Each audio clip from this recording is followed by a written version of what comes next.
Washington, this is VOA News.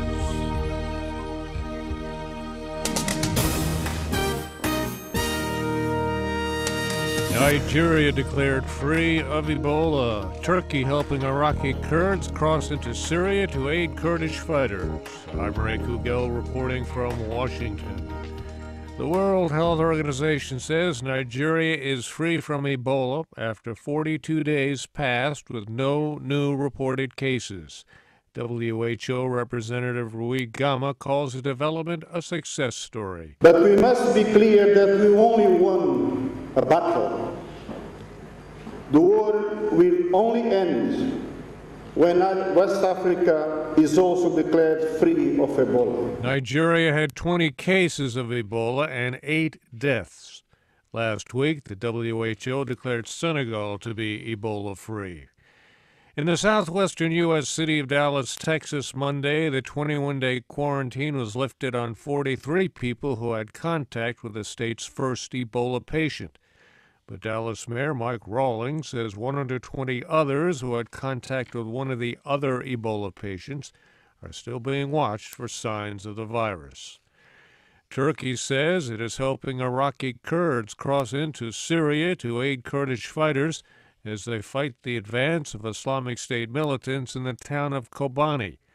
The announcement Monday by Turkey's foreign minister came as the United States airdropped weapons, ammunition, and medical supplies from Kurdish authorities in Iraq to Kurdish forces defending Kobani just south of the Turkish border.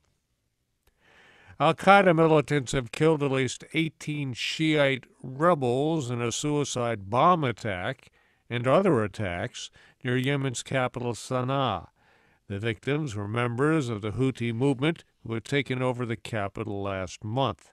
Most of the rebels were killed in a car bombing that targeted the house of a top local official with the party of ousted President Ali Abdullah Saleh. This is VOA News.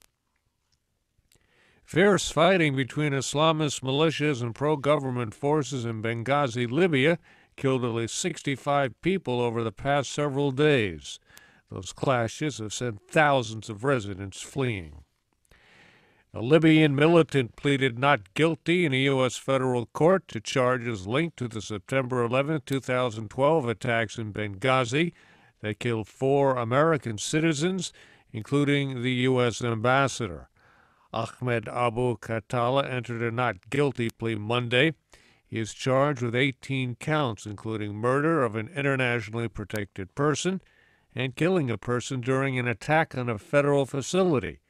Some of the charges carry the death penalty. Khattala is the first suspect to be charged in the Benghazi attacks. The ceasefire deal announced by the Nigerian government last week appears to be coming apart. VOA's Ann Look reports. Residents of Borno State say that since the ceasefire was announced Friday, militants have attacked several communities, killing at least 40 people and hoisting their black flag over the border town of Apadam. The government said those attacks were the work of fringe groups who hadn't yet gotten word of the ceasefire. However, a member of a civilian militia group allied with the government and an army officer in Borno State told VOA that on Sunday night, Boko Haram militants stormed the town of Damboa. A state intelligence official in Borno told VOA the army drove back the attack. The fighting casts even further doubt on the ceasefire. Ann Look, Abuja. Russia is suspending the import of a number of meat products from the European Union. It is a widening of restrictions on food products from Europe and the United States that Russia imposed earlier this year in response to Western sanctions over its actions in Ukraine. Hong Kong's pro-democracy leaders have strongly denied claims by the city's chief executive that the weeks of mass rallies are being orchestrated by foreign forces. The Secretary General of the Hong Kong Federation of Students, Alex Chow, rejected Hong Kong Chief Executive Leung Chun-ying's allegations Monday, saying the city chief is, in his words, just making it all up. Hong Kong's government is expected to open talks with student demonstrators Tuesday. Indonesia has a new president. Joko Widodo took the oath of office Monday in the capital, Jakarta. He is the first elected president of Indonesia with no ties to the country's political or military elite. U.S. Secretary of State John Kerry attended the inauguration. Myanmar, also known as Burma, will be holding its next parliamentary elections in late October or early November of next year.